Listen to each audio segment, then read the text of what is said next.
Hey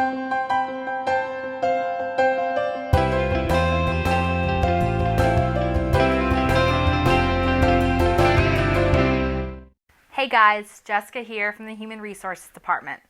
I want to take a few minutes of your time to discuss a topic that is one of the hardest responsibilities that you face as a manager: disciplining your employees.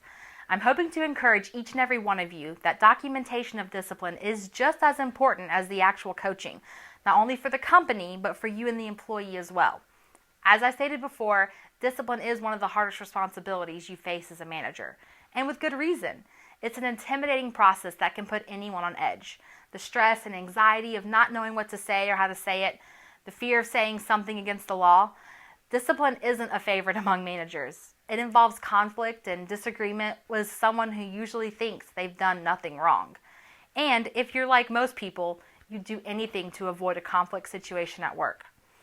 I would like everyone to think about discipline in a different way. I want everyone to think of it as coaching an employee for success. I want it to be a positive task.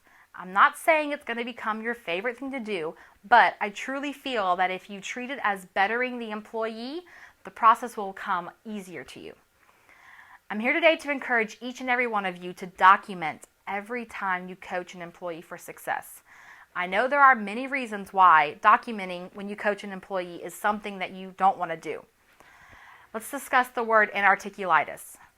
According to Mary Jo McGrath, who's an attorney, she states that it's defined as paralysis of the portion of the psyche governing clear, complete communication, usually caused by fear.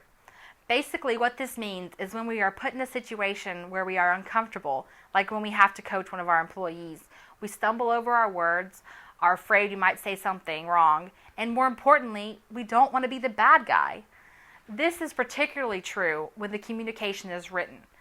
Writing is perceived as a sign of trouble. It's seen as more significant, concrete, and permanent than just oral conference. Another excuse that managers make is that they don't have enough time in the day to sit down with an employee and write out a problematic issue and discuss the issue with the employee in detail. So now that I've discussed some of the reasons you don't want to document coaching, hopefully what I'm about to discuss will show you how important it is to document every time you coach an employee. The primary purpose to coach for success is to assist the employee in understanding that a performance problem or opportunity for improvement exists. Coaching an employee is not intended as a punishment for an employee, but to assist the employee to overcome performance problems and to satisfy job expectations. It will help the employee be aware of the problem and receive a fair chance to improve. If the employee is not made aware of the problem at hand, how are you ever going to expect them to fix the problem? Written proof helps create a record for you or for future managers of the employee, and also helps if the issue ever ends up in court. I've seen it time and time again where an employee has a disciplinary problem and a manager never documents the issue and sits down with the employee to coach for success. When the manager has finally reached his or her last straw with the employee and wants to terminate that relationship, there is no documentation that the employee ever did anything wrong.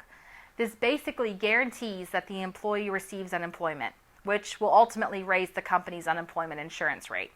And everyone's fully aware that the company is trying to save money anywhere we can. So by simply documenting your interactions with your employees, it could ultimately lead to major savings for the company. It helps you identify patterns of problems with your employees. When you are in charge of many employees, it's sometimes hard to keep everything straight in your head. If you document these problematic instances, you can easily look in the employee's file to see if the employee has encountered the same problems before. I hope that each of you can overcome your inarticulitis and start documenting.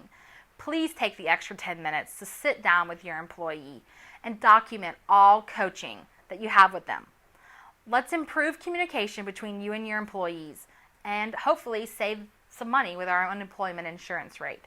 If any of you have any questions or would like to speak to me about a particular problem, just let me know. I'm always willing to help, and I appreciate your time.